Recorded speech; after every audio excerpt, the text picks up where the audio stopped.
विधान परिषद निवडणुकीसाठी पालकमंत्री जयकुमार गोरे यांनी राष्ट्रवादी काँग्रेस शरदचंद्र पवार पक्षाचे 3 आमदार भाजपच्या गळाला लावले आहेत। विधान परिषदेच्या सोलापूर स्थानिक स्वराज्य संस्था मतदारसंघाच्या निवडणुकीत भाजपचे राजेंद्र राऊत विरुद्ध राष्ट्रवादी शरद पवार गटाचे वसंतराव देशमुख यांच्यात 18 जूनला लढत होत आहे।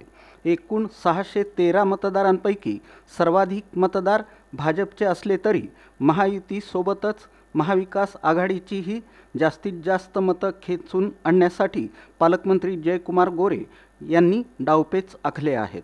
विशेष म्हणजे शरद पवार गटाचे जिल्ह्यातील 4 पैकी 3 आमदार त्यांच्या गळाला लागले आहेत। गुरुवारी भाजपचे प्रदेशाध्यक्ष रवींद्र चव्हाण यांच्या उपस्थितीत महायुतीची बैठक झाली। त्याला पवार गटाचे उत्तमराव जानकर माळशिरस, अभिजित पाटील माढा आणि नारायण पाटील करमाळा हे आमदार उपस्थित होते। तसंच पवारांच्या राष्ट्रवादीचा मित्रपक्ष असलेल्या शेकापचे आमदार बाबासाहेब देशमुख सांगोला हेही हजर होते। या सर्वांनी विधान परिषद निवडणुकीत भाजपला पाठिंबा दिला आहे। त्यामुळं या निवडणुकीत आता माढ्याचे खासदार आणि पवार गटाचे नेते धैर्यशील मोहिते पाटील हे एकाकी पडले आहेत। पवार गटाचे 4थे आमदार राजू खरे मोहोळ यांची अनेक दिवसांपासून उपमुख्यमंत्री एकनाथ शिंदे यांच्याशी जवळीक वाढलेली आहे। मात्र या निवडणुकीत भाजपच्या स्थानिक नेत्यांना विरोध म्हणून त्यांनी वसंतराव देशमुखांना पाठिंबा दिल्यानं मोहितेंना फक्त त्यांचाच आधार आहे। या बैठकीला पालकमंत्री जयकुमार गोरे, आमदार सचिन कल्याण शेट्टी, विजयकुमार देशमुख, समाधान अवताडे, शिवसेनेच्या खासदार प्राध्यापिका डॉक्टर ज्योती वाघमारे, सिद्धाराम म्हेत्रे, शहाजी पाटील, अमोल शिंदे, अमर पाटील आदी उपस्थित होते। सोलापूरची बैठक अतिशय खेळीमेळीच्या वातावरणात झाली। महायुतीचे सर्व घटक पक्ष आमच्या सोबत आहेत। याशिवाय महाविकास आघाडीतील 3 आमदारही स्वतः होऊन बैठकीला आले होते। राजेंद्र राऊत यांच्या माध्यमातून जिल्ह्याला न्याय मिळणारा उमेदवार आम्ही दिला आहे। त्यावर विश्वास ठेवूनच हे लोक आमच्या सोबत आले आहेत। केंद्र आणि राज्य सरकारच्या कामामुळे आम्ही ही निवडणूक जिंकू असा विश्वास यावेळी व्यक्त करण्यात आला।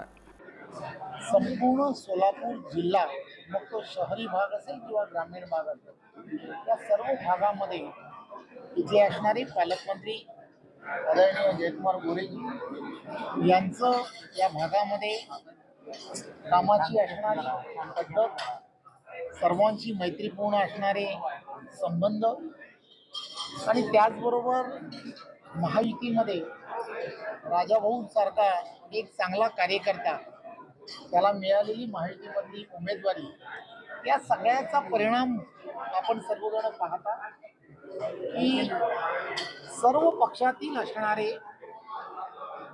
महायुतीचेच असणारे सर्व आमदार नाहीत, सर्व लोकप्रतिनिधी नाहीत, तर वेगवेगळ्या इथे असणाऱ्या आघाड्या असतील, वेगवेगळे पक्ष आहेत, या पक्षामधील असणारे आमदार असतील, या सर्वांनी या उमेदवारीबरोबर उमेदवारांना मतदान हे कसं करता येईल यासाठी आम्ही सर्वजण राजाभाऊंना 18 तारखेला होणाऱ्या या पूर्ण निवडणुकीमध्ये पाठिंबा देऊ असं आम्हाला सगळ्यांना आश्वासित केलं।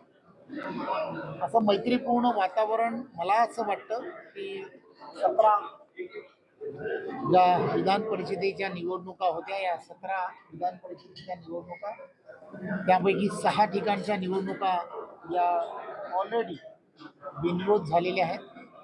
परंतु 11 ठिकाणी ज्या ठिकाणी आता निवडणुका या होऊ घातलेल्या आहेत, त्यामध्ये असं वातावरण की मतदान आणि मतदार यांची सगळ्यांची भावना महायुतीच्या उमेदवार राजाभाऊ यांना निवडून देण्याची आहे आणि त्यासाठी एकत्रित येणं हे तसं फार पुढील राजकारणासाठी सुद्धा अत्यंत महत्त्वाचं आहे असं मला वाटतं।